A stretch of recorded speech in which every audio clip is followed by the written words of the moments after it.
Assalamualaikum, hey everyone, welcome back to Singapore TV YouTube channel. Oke, untuk minggu sekarang kita akan membahas masih dalam analytical exposition text. Tapi sebelum itu, Ibu mau memberitahu dulu nih atau review dulu apa sih analytical exposition text ini. Nah, analytical exposition text ini adalah suatu berita yang hangat dibicarakan ataupun ketika kalian pernah nggak ngedengerin pidato yang mereka mengangkat sebuah topik yang kayaknya perlu banget nih untuk dibahas atau untuk didiskusikan. Nah, biasanya seperti kayak lomba pidato atau speech, nah seperti itu. Jadi isu yang memang hangat untuk dibicarakan atau untuk diangkat beritanya untuk mendiskusikan suatu peristiwa tersebut. Tapi kita harus tahu dulu nih konsep dasar analytical text exposition itu seperti apa. Yang pertama, menyatakan pendapat tentang topik yang hangat dibicarakan secara bertanggung jawab.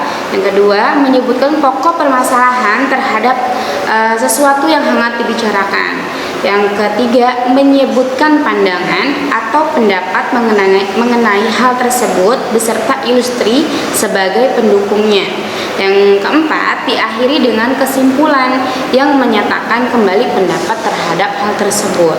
Nah, tetapi how to write analytical exposition text, bagaimana sih cara kita menulis exposition text itu? Biasanya itu kita menggunakan struktur atau kerangka dalam penulisannya. Nah, kita harus tahu dulu nih kerangka penulisannya itu ada apa aja. Seperti yang sudah Ibu jelaskan minggu lalu, kita menggunakan text strukturnya itu harus ada tesis, ya.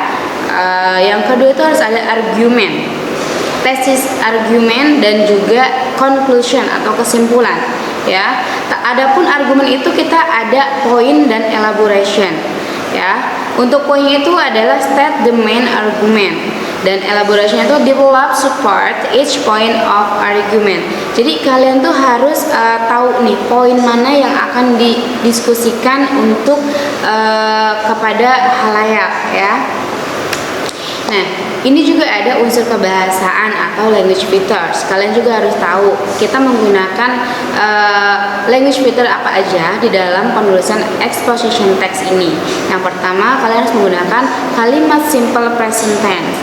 Dan yang kedua, menggunakan conditional clause. Yang ketiga, menggunakan modal. Yang keempat, menggunakan passive voice. Nah, keempat poin ini wajib kalian tulis atau wajib kalian masukkan ke dalam ketika kalian pembuatan analytical exposition text. Oke, untuk lebih jelasnya lagi, ini Ibu bakal menayangkan suatu video agar kalian lebih paham lagi bagaimana cara penulisan analytical exposition text. Berikut tayangan videonya. Oke. Baik, sebelum kita mulai menulis teks kita, Ibu akan bantu kalian bagaimana cara untuk menulis ini. Ibu bimbing dari awal. Kita buat saja dulu ya konsep bahasa Indonesia agar kalian lebih gampang dan teks yang kalian tulis itu bisa terperhatikan koherensi dan kohesinya. Kemudian untuk judulnya nanti kalian pikirkan atau ya tentu saja itu hubungkan dengan COVID-19. Nah, lihat seperti ini ya. What is the current issue? Current issue itu topik kekinian. Ya, COVID-19 atau Coronavirus Disease 19. Ini current issue dan isu yang akan kita kembangkan. Oke. Ibu mengambil judul pentingnya menjaga jarak. Ini adalah tesisnya. Tengah merebaknya wabah COVID-19 yang terjadi saat ini, kita diwajibkan untuk melakukan jaga jarak dan pembatasan sosial dimanapun kita berada. Aktivitas yang biasa dilakukan mulai dibatasi. Salah satunya adalah kegiatan pembelajaran di sekolah yang juga terkena dampaknya. Lalu kenapa jaga jarak ini harus dilakukan? Nah, ini ada 3 kalimat. Nah, kita amati. Pertama, melakukan jaga jarak dan pembatasan sosial. Pada kalimat pertama, ini merupakan topik utama yang dibahas. Kemudian kalimat kedua itu ada kata dibatasi. Nah, dibatasi ini ada hubungannya dengan jaga jarak dan pembatasan sosial tadi. Kemudian ada lagi Salah satu contohnya itu terkena dampaknya. Nah, dampaknya itu merujuk juga pada yang dibatasi tadi dan pembatasan sosial tadi. Jadi masing-masing kalimat itu ada hubungannya. Jadi terpenuhi unsur koherennya. Kita mencoba untuk mentranslate-nya. Pentingnya menjaga jarak, the importance of keeping physical distancing. Nah, in the midst, kenapa Ibu tulis in the midst? Kenapa bukan in the middle? Kalau in the middle itu secara fisik benda itu berada di tengah, di center. Tapi kalau in the midst ini sesuatu yang tidak bisa dihitung, tidak nampak, maka tulis in the midst. Merebaknya wabah COVID, yaitu COVID-19 outbreak happening today. We are obliged to keep physical distancing. Ini artinya yang telah Ibu tulis tadi. Kemudian and social distancing wherever we are. Some usual activities are also started to be restricted. One of the example is learning activities at school. Kalian bisa lihat sendiri ya, transformasi bahasanya. Aktivitas yang biasa dilakukan menjadi some usual activities. Ibu sudah pisah-pisahkan itu. Kemudian is also affected by this condition, terkena dampaknya juga. Nah, so why does the physical distancing have to be conducted?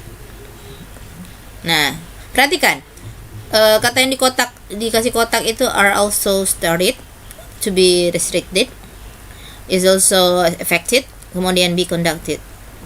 Nah, kata-kata ini merupakan passive voice. Passive voice itu adalah kalimat pasif. Seperti yang kalian tahu, kalimat pasif itu contohnya misalnya kucing makan tikus. Kalau kalimat pasifnya tikus dimakan kucing, seperti itu. Oke, kita lanjut pada teks berikut. Paragraf berikut. Menurut asisten profesor. Nah, di sini ada 3 kalimat. Ibu highlight jaga jarak atau pembatasan sosial ini. Nah, ini masih menunjukkan masih ada hubungan dengan paragraf sebelumnya. Kemudian ada lagi langkah jaga jarak. Kemudian ada lagi kontak sosial. Nah, paragraf kedua ini masih konsisten membahas tentang jaga jarak. Karena di situ penulis memperhatikan unsur koherensinya. Jadi antara makna paragraf pertama dengan paragraf kedua harus masih nyambung. Nah, kata menurut asisten profesor dan kemudian menurut perhitungannya, kalau dalam unsur bahasa itu disebut dengan stating experts opinion, menambahkan pendapat ahli atau pakar. Nah, di sini yang dilihat dari unsur bertanggung jawabnya. Ketika seseorang menyampaikan pendapat, maka dia harus menyampaikan data yang valid. Nah, salah satu aspek yang bisa dilihat kevalidan sebuah data itu ya berdasarkan hasil penelitian orang yang sudah ahli, informasi dari orang yang sudah ahli. Nah, Ibu ada melingkar kata namun. Namun ini merupakan conjunction, kata penghubung. Sebenarnya masih ada kata penghubung lainnya di kalimat atau paragraf sebelumnya, cuman dalam kesempatan ini Ibu ambil contoh namun. Kemudian ada di kurung awal ini paragraf mulai dari kata jika satu orang terinfeksi tidak melakukan langkah jarak tersebut, maka bisa menyebabkan 406 orang lainnya tertular pada hari ke-30. Nah, ini kalimat kedua menggunakan kata jika. Kemudian ada lagi kata jika dia mengurangi kontak sosial, maka jumlahnya menjadi 15. Nah, dua kalimat jika ini merupakan contoh dari conditional sentence atau if clause. Conditional sentence itu adalah kalimat pengandaian. Seandainya, jikalau, itu maknanya. Kemudian kalau diartikan seperti ini, according to Professor Assistant in Medical Faculty of California University. Jadi kalian kalau membuat sebuah translate itu jika dia berhubungan dengan noun phrase, maka kalian balikkan katanya. Jika dalam bahasa Indonesia assistant professor, dalam bahasa Inggris menjadi profesor asisten. Universitas California maka menjadi California University. Nah, jaga jarak, keeping physical distancing or social distancing is very effective in suppressing the spread rate of coronavirus. Nah, kita lanjut. Kemudian, based on his calculation, if one infected do not do physical distancing so it can cause other 406 people being infected on day 30. But if she or he reduces her social contact of 50%, so the number will decrease into 15% at the same period. Nah, ini paragraf terakhir, paragraf conclusion yang mengulang kembali. Sebab itu setiap orang perlu menerapkan jaga jarak. Langkah ini dilakukan dengan mengulangi pergi keluar rumah, kecuali membeli bahan makanan atau memeriksakan diri ke rumah sakit jika memiliki gejala seperti orang yang terinfeksi virus corona tersebut. Sebisa mungkin tidak menggunakan transportasi umum, menjaga jarak 2 meter dari orang lain jika berada di tempat umum, serta tidak bepergian keluar, bahkan ke luar negeri. Kepatuhan Anda akan membantu menyelamatkan banyak nyawa. Nah, ini kata oleh sebab itu. Ada lagi sebisa mungkin, ada lagi kecuali. Nah, ini contoh dari conjunction atau kata penghubung. Kemudian ada kata dilakukan, merupakan contoh dari passive voice tadi, kalimat pasif. Kemudian ada lagi kata jika, ada kata jika lagi, maka contoh dari kalimat conditional sentence atau if clause. Kemudian ada kata akan ini merupakan modal. Nah, di sini modal akan ini will. Dan kita nggak mesti harus menggunakan kata will saja dalam kalimat, karena kita menggunakan should, kadang kita menggunakan must, ought to, could, can, may, dan lain-lain. Ini yang merupakan kategori dari modal. Setiap orang perlu menerapkan jaga jarak. Nah, ini adalah contoh dari simple present. Benarnya ada contoh simple present yang lainnya di paragraf sebelumnya, cuman ibu ambil satu contoh ini saja untuk menghemat waktu. Kalian bisa cari sendiri mana yang terindikasi sebagai simple present. Oke. Begini cara mengartikannya. Therefore, everyone needs to implement physical distancing. This act is conducted by reducing going outside of the house, unless buying food or having medical check in hospital. Kemudian, if having symptoms like one who is getting virus infection, as hard as possible, try not to use public transportation. Keep 2 meters away from others if you are in public place. Also, do not do any activity out of the town nor go abroad. Your obedience will save me. Oke, gimana nih tayangan video yang tadi Ibu tayangkan? Cukup jelas bukan? Nah, tetapi di sini juga kita harus mengetahui adanya text writing submission, ya. Text writing submission yang pertama itu ada the draft of analytical exposition text, dan yang kedua itu ada the social function, yang ketiga itu ada text structure, yang keempat itu the language features. Nah, kita kalian pasti pengen tahu dong bagian mana sih yang the draft of analytical exposition text. Nah, berikut ini adalah contoh the draft of analytical exposition text. Pentingnya menjaga jarak. Nah, yang tadi kita bahas itu kan tentang COVID-19 ya, yang sedang hangat dibicarakan atau yang sedang masih viral di sini. Nah, ini adalah contoh the draftnya, jadi semua teksnya. Lalu yang apa sih the social function? Nah, berikut adalah the social function.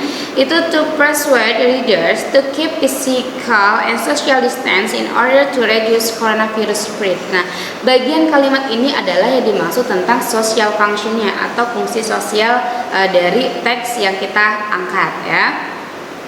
Nah, lalu yang ketiga ada text structure. Nah, ini adalah bagian-bagian text structure dari semua teks yang dibahas. Kalian harus bisa menganalisis text structure-nya.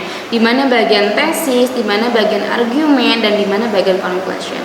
Nah, biasanya untuk tesis, argumen, dan conclusion itu adalah bertahap ya. Tesis biasanya ada di paragraf pertama, dan untuk argumen biasanya ada di paragraf kedua, dan conclusion biasanya ada di paragraf terakhir. Ya, karena itu kesimpulan. Oke, yang keempat, bagian language features itu ada apa aja? Nah, yang pertama itu ada use simple present. Di teks yang tadi kalian tahu nggak simple presentnya yang mana aja? Nah, Ibu ambil ya.